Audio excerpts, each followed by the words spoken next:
The PiPhi Network just went live with their mainnet token. After participating in their testnet, I just received an airdrop, currently worth $122. In this video, I'm going to share exactly how much I'm currently making with my Aware element connected to PiPhi, and what exactly you'll need to join this project. But first, a little background. What is PiPhi?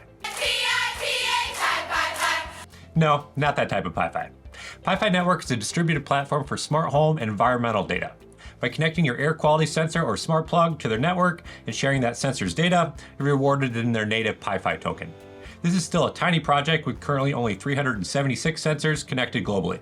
I just checked my previous video covering PiPhi. When I released that video on October 9th, 2022, there were only 94 devices connected at that time.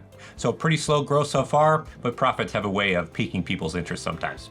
For comparison to some other projects covered on this channel, HiMapper currently has over 100,000 dash cams connected, DIMO has over 72,000 cars connected, WeatherXM has over 8,000 weather stations deployed, and GeoNet has over 5,000 space weather stations deployed. So fortunately for us, I think this means we could still be very early with PiPhi. Here's a list of the current supported sensors. Some notable ones you may have heard of include the Aware Element, the Atmo Tube Pro, the SenseEdge Mini, and Casa Energy smart plugs. I personally had my Aware Element connected, which I had previously used for the project's Planet Watch and Element data. Both those projects didn't last very long, but I made a killing on both of them because I got in early. They're currently working on adding support for additional sensors in the future, such as hydrometers, weather stations, soil moisture sensors, and additional power monitors. It'd be nice to see if they could add WeatherXM and my Fry weather station to PiPhi someday as well. They're also working on integrating PiPhi with smart home systems, such as Google Home and Amazon Alexa in the future. I think that comment may have triggered some of you with high privacy concerns. Something I personally have done to minimize privacy risks with all my mining projects is to have all my miners on a completely separate internet network from my family's personal use internet network. Yeah, it's an additional expense and it may not be completely necessary, but it gives me some peace of mind, and plus I can write it off as a business expense. I made a list of the things you'll need to get started. First, you'll need a sensor. I saw the Aware Element is currently selling for about $50 on eBay. That's probably going to be your cheapest option in terms of sensors. Next, you'll need a computer to run their PiPhi software on at all times. I used a Raspberry Pi 4, which I had picked up on Amazon. They also have support for older Raspberry Pis, which obviously you can get for cheaper. Or if you already have a computer that's always on currently, you can run their software on Windows. Finally, the last hardware you'll need is a GPS dongle to transmit your device's location, which you'll plug into your Raspberry Pi or your computer. For software, you'll need to purchase a PiPhi license. This is a one-time cost. It's currently priced at $75, but if you use my discount code SwanCastle10, you'll get 10% off your order. Now they are raising their prices for their licenses to $100 once they hit 500 licenses purchased. So if you want in, probably better to do it sooner rather than later.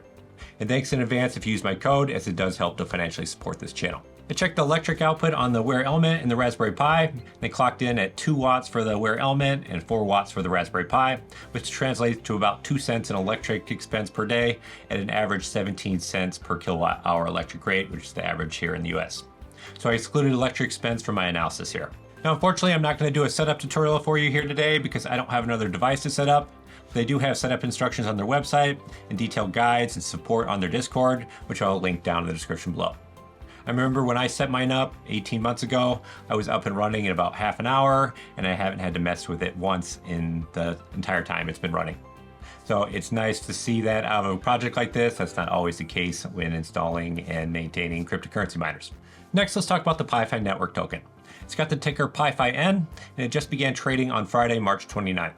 They have it listed on Tinyman, and it's currently trading for just under a penny, but it is up almost 200% since it launched yesterday. There's just under $5,000 in trading volume so far, and they have about $30,000 locked up in the PiPhi Algo liquidity pool.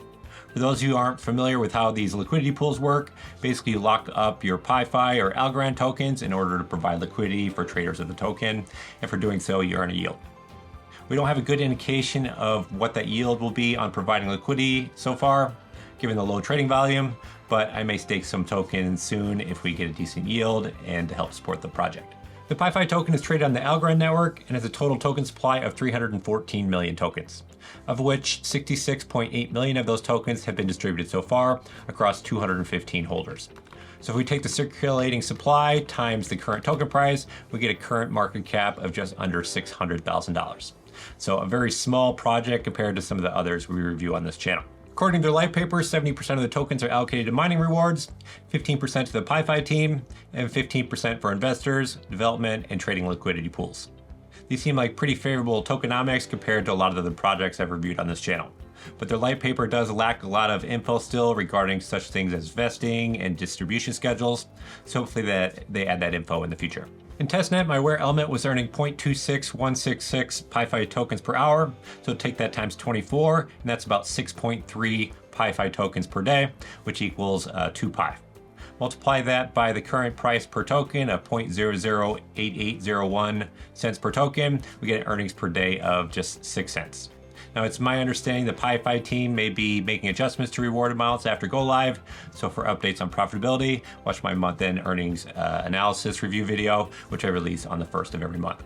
Remember to like and subscribe and hit that bell so you don't miss out on that video. So if we take our total cost divided by daily earnings, we get a current break-even time of 3,455 days or 115 months. Yikes, that's a long time, right?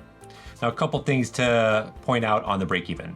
First, the PiPhi token literally just started trading yesterday, and its price is probably much different when you're watching this versus when I'm recording it, which will obviously greatly impact this break-even time. Second, a lot of these costs are things you could potentially repurpose for other projects in the future, with the exception of the PiPhi license, which is really your only sunk cost here. So the costs I have listed here may be higher than what you may actually incur. And also remember, this isn't financial advice. Finally, let's look at the airdrop I received yesterday for participating in PiPhi's testnet. I've had my awairelement connected to PiPhi for almost 18 months now. I did an extract of my transaction history from my Paralgo wallet and found I earned a total of 13,876 testnet tokens, which converted 1-to-1 to the mainnet PiPhiN tokens and has a current value today of $122. Now, I know that doesn't sound like much and that's not that impressive, and let's be honest, it's not.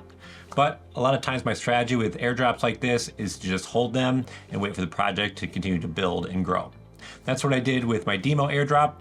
At the time of DIMO's airdrop, each device's airdrop was worth $383, paying for the cost of each device, which wasn't too bad. But I continued to hold my DIMO airdrops through today, and now each of those airdrops is currently worth $5,750. Much better.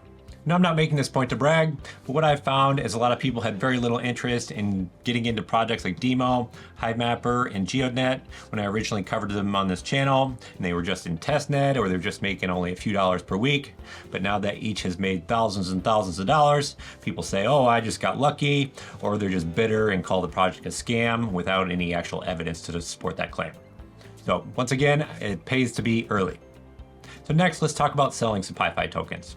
I did this earlier today as a test and was able to successfully convert some PiPhi tokens to USDC. I'll put that on the screen now. I always want the ability to freely sell your tokens in any crypto mining project I'm involved in. It's a big red flag to me if a project limits or prohibits your ability to sell your tokens. Now, before you FOMO into this, let me take a minute to tell you what I don't like about this project. First, PiPhi gives me PlanetWatch and Element data vibes. And how could it not? It's using the same sensor in the awairelement. I don't see there being any significant value in this indoor air quality data they're collecting. At least I don't see anyone in their right mind paying for it. As far as I know, no one has yet. This, like a lot of other crypto projects, seem to be building a product or a network searching for a problem to solve. And let's be honest, this, like most of other projects I cover on this channel, probably won't make it through the next market cycle. That's why I've always advocated getting in early, diversifying into many different projects, and always taking profits along the way. Now, despite my reservation about this project, I still think it is a low-risk speculative play, given the low price point, no ongoing costs or maintenance, and I like the fact that we're still very early with this one. But I'll let you be the judge. I do have another low-cost crypto DPIN project that's on testnet that's about to go live next month. Check it out by clicking on this video over here, and I'll see you over there. Bye.